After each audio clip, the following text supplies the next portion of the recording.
to the third episode of the GOfermentor Winery Chat, where I talk about winemaking, GOfermentor, and shamelessly plug my inventions. So anyway, enjoy yourself. The way the format of the show works is I spend a few minutes just talking about general things and let people who are late catch up with getting on the show on time. And I pontificate for about 10 or 15 minutes about some topic. Today's going to be how to keep your wine safe. And then you can send in questions via text. There's a number on the screen. There'll be numbers on the slide. And also you can send, if you're logged into YouTube, you can send it via live chat. And what I could do is we'll see what we get for questions and answer them at the end of the formal presentation. Now, those of you who saw the last episode, we were in Bolivia, in virtual Bolivia. Today, we are in our barrel room, but it's always live from Far Hills, New Jersey. So, I'd like to talk a bit about a book that I think you should read. I think every winemaker should read it. It's written by my good friend Clark Smith, and it's called Postmodern Winemaking.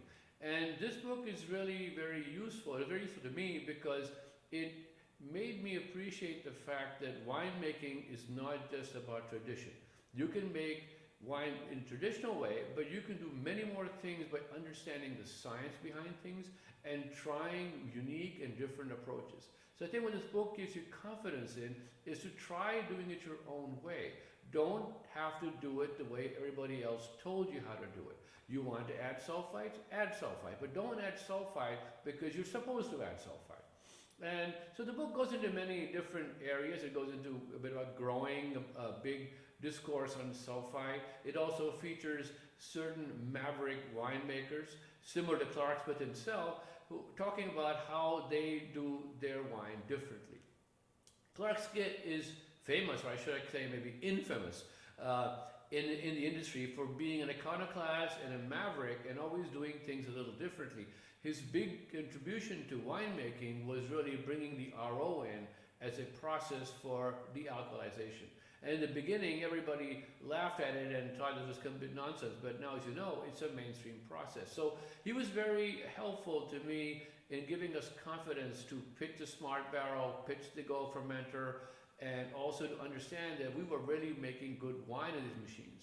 So it was worth pushing them into a production framework. So with that said, let's start our topic for today.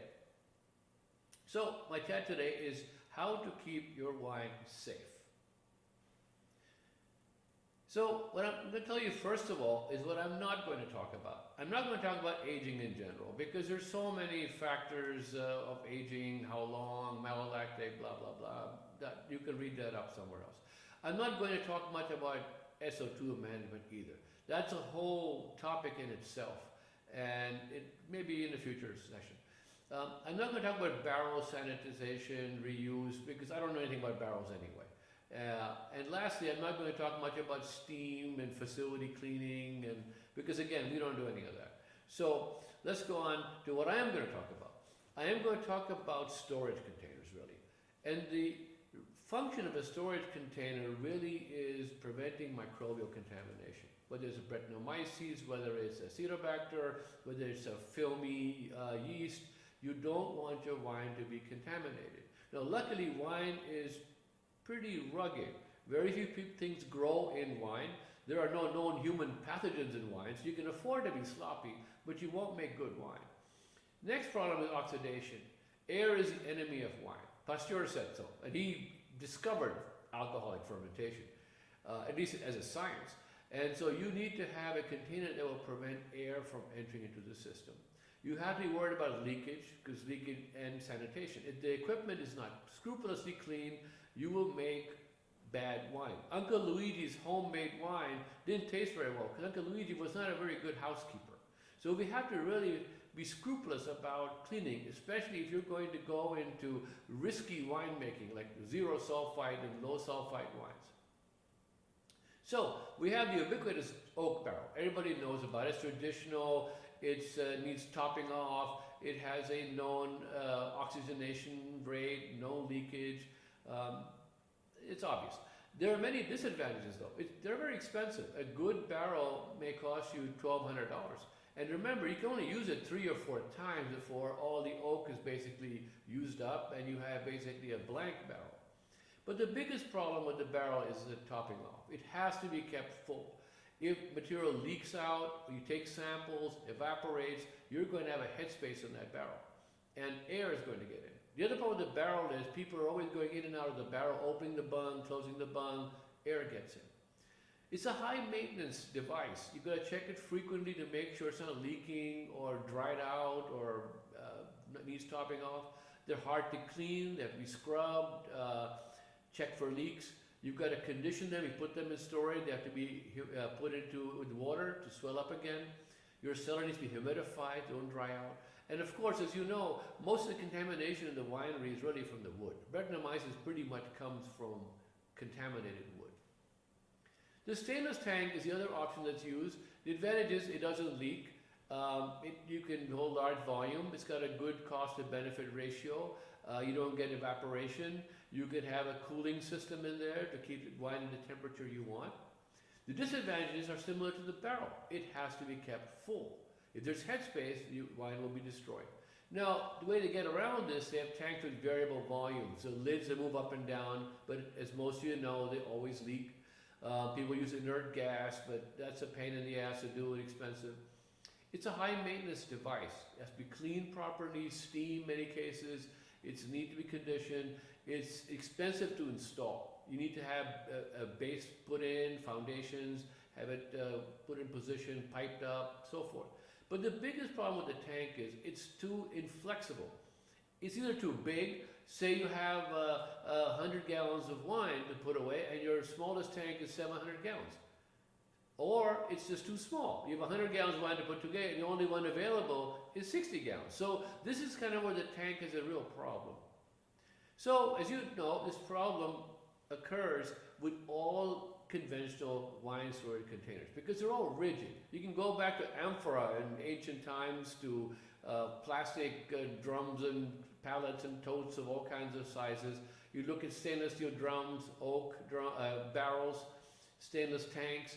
They all must be kept full and sealed from air. So if you remove the wine for some reason, need to do a partial storage, sampling, you need to somehow make that up. Either you top it off or you have some other means of doing this. And this makes it very difficult to manage. And so what happens at every winery is, as your volume shrinks, you keep on moving to smaller and smaller containers.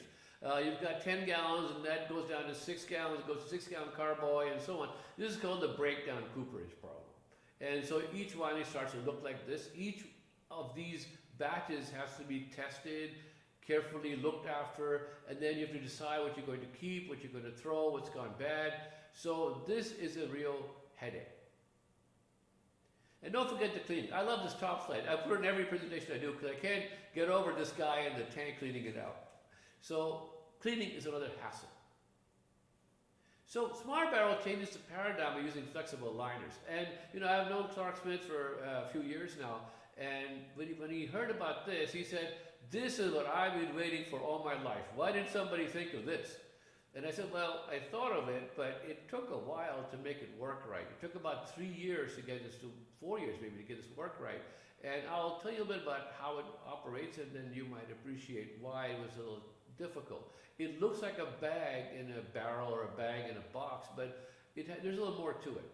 So it uses obviously a single-use liner, so there's no cleaning, there's no issue of leaks, there's no headspace because like in a bag in a box, as you take out wine, the liner just shrinks down. No air comes in, and so there is no headspace. Now this has an odd consequence. You can't siphon out of this system because there's no headspace. You have to pump in, you have to pump out. We use certified materials. There's no issue of odors or leachables or anything like that. The liners can be made with very low oxygen permeability, so there's no issue of oxygen going through the liner. But the most important feature is you can store partial volumes. You can store 30 gallons in a 60-gallon liner for years. Now on the bottom of the slide you see the text number again. If you have any questions or comments, whatever, text it in. So the key in this whole system is a patented Smart Barrel dip tube. And it looks like this. In this dip tube, the length is not important. But the bottom section is a perforated stainless steel tube. You have then a port where you fill and remove the wine from, and then you have two other ports. So when you fill the wine, it goes in here and it comes out the perforations and fills the bag, which is around this area. When you drain it, it sucks the liquid back out. And due to the hydrostatics of the system, it always drains from the top first. So it takes out the clean wine first, and then as the level drops, you keep going lower and lower into the wine.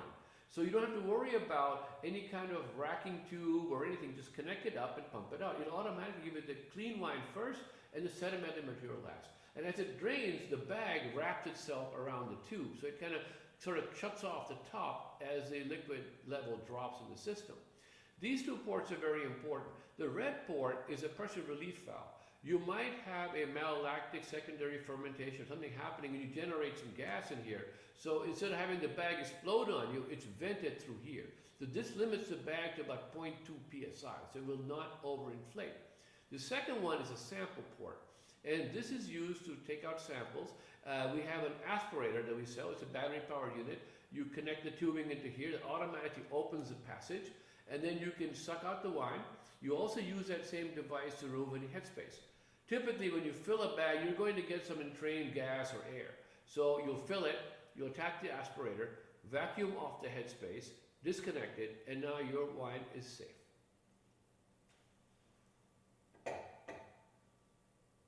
So I'm going to show you a small animation of how the system works. So there you have the liner in the barrel. You fill the wine in through there, it comes into the perforations, fills the bag. All the air, any air is displaced, you vacuum any gas or air that's left. Now as you notice, when you start to pump it out, you get the clear material first, and then the bag sort of wraps up on itself. Now the bag is empty, you can open it out, take the bag, toss it away, put a new bag in, you're good to go, second round. So the idea, as Clark told me, is a valuable thing to do, is eliminate, break down cooperage. So our racking process uses a series of bags. We come out into the first racking, and it depends on red or white wine. With red wine, we offer high permeability liners. These have about 10 to 20 times the permeability of a barrel. So it's used for micro-oxidation for red wines for maybe the first 1 to 3 months. Now, the rate of oxygen diffusion is constant, and we know the surface area. So you can actually calculate the oxidation rate by just time. You can decide you're going to oxidate for a month, or 3 months, or 4 months, whatever you think is right for your wine. Then we transfer to a secondary racking where it's kept in liners that have low oxygen permeability. And here you can stay 1 to 2 years if you need to. And then finally you can go to smaller long-term storage in barrel-like containers. Remember, we don't really care what the container is, it's all the liner. That container is just for aesthetics and ease of handling. And then to bottling. With white wine, we eliminate the high permeability liner and just go to the same system. So it's basically bag by bag by bag till you get to the bottle. Now we have many formats available. We have 60-gallon formats and 330-gallon formats. The 60-gallon formats are available in the horizontal version for wooden barrels. You can take an old wooden barrel, cut a hole in it and make it look like a barrel, but it's actually, you got a bag in it. We sell a vertical drum kit, and I'll talk about that in a minute. And then we sell ones that go into either macro bins that you own, or you can use our GObase containers. So there are many uses. You can use it for short-term storage, typically racking passes. You can use it for long-term storage to keep material that you want to keep for several years. But again, one of the beauties of the system is you can have partial volume. So you can, for a small winery, this is quite important. You might have 30, 40 gallons left of a particular wine. You don't want to throw it out. You just leave it in the bag. It'll be fine. You just look at it once in a while and vacuum the headspace and sample it every 3 months, 6 months. You can keep it for a long time. You also can use it as a very useful blending tank. Instead of cleaning out a tank and using it to blend, you take a bag, put it in there, there's no cleaning, and you can keep a partial volume. You can go right to the bottling line from the blending tank, or blending liner in this case. Also, keep in mind that if you use our GObases, these are DOT certified for transportation of liquids in liners. They're also forkliftable. So you could actually move your wine from an area where you're doing the racking to your bottling line by just lifting it with a forklift and taking it over there, or you can even truck it to a remote bottling line and have it do it remotely. So think of these ideas, because now you have basically a transportable tank. Now, oaking, sampling, additions. Oak chips liners are easy. You open the 2-inch tri-clamp port and you can drop in oak chips. Clark has said in his book many times, the best way to oak is a chip. It gives you surface area, you can get any toast level you want, you can get whatever kind of oak you want. It's beautiful. You can use staves, but I think the chips are the best. The powders are a bit dangerous because they oak very quickly, and they're only really useful for like last minute oaking. But we don't make that kind of wine. We make good stuff, and we need it to oak at a specific rate. Okay, you can do another thing which is rather unique to our system. You can stop oaking whenever you want. My wife, who's a sommelier here, she tastes the wine and decides that the oaking is sufficient. And then we just transfer it to another bag with no oak in it. And so right there you can stop the oaking without having to commit to bottling at this point. You can do liquid additions with sampling port. And as showed you earlier, the vacuum aspirator that we sell is essential because it allows you to remove headspace, allows you to take out samples with no air exposure. But more importantly, we're always sucking things out of these liners. So you eliminate the problem of a contamination by your dirty wine thief. You're going around sampling barrel after barrel with your wine thief. One barrel is contaminated. Now that dirty wine thief goes in and ruins all your production. So nothing ever goes in. Everything only comes out. It's quite inexpensive. We make kits for the wooden barrels. We make the kits for IBC. They all cost the same. They're $129 for the dip tube and all the accessories that you need. Obviously the dip tubes are reusable. You just wash them out, use them again. The liners are single use. They range from about $25 to $50 a liner depending on size and the permeability characteristics. And then you need to add one aspirator to your facility because you need one that you can share from different liners to get the samples and to remove the headspace. So that's really my short take on safe wine. The one thing about the system is that you can actually not worry about your storage. I have heard so many horror stories of people going away for a few days and they weren't really paying attention to the winery, and lo and behold, all their beautiful Cabernet Sauvignon oxidized. So here, the bags are extremely reliable. We typically spend about half an hour or so a week just to look at every one of them, just to make sure that nothing has gone truly crazy. But other than that, you will find that you can eliminate a lot of labor in your winery, no cleaning, and also less worry. Okay, I have some questions. One is from Clark. He's very happy that I listened to him and that this tool is useful. He apparently, I know that, he has a number of these and uses them routinely. So thank you for that. Another comment I have is, what about the bags? These bags are essentially biodegradable because they have no plasticizers, there's no UV protection. So typically we take the material in the bag, with the wine fermentation, there's a lot of pumice. So that typically is sent to landfill and then the bag disposed of. Here, actually we don't do much of anything. You have some residue in these bags. And let me tell you something, if you ever cleaned a tank after making Petit Syrah, cleaning a tank is a job in itself. For some reason, Petit Syrah can stain anything. Stainless steel, people's teeth, everything. So with our system, you don't care. So the bag is stained, you just toss it in the landfill trash. So, I'm in our barrel room, and as you can see, this is a fall barrel room because these are not real barrels. I mean, they're real barrels, they're real wooden barrels, but they don't really have wine directly in them. I buy these for 50, 60 bucks. They're basically useless. They're dried out. We just sand them up a little bit and use our kit to put a liner in there. And you can see all the little dip tube tops sticking out of the barrels.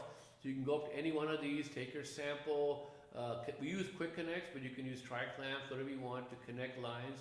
We go right from these barrels to our blending or bottling line, depending on what we're doing.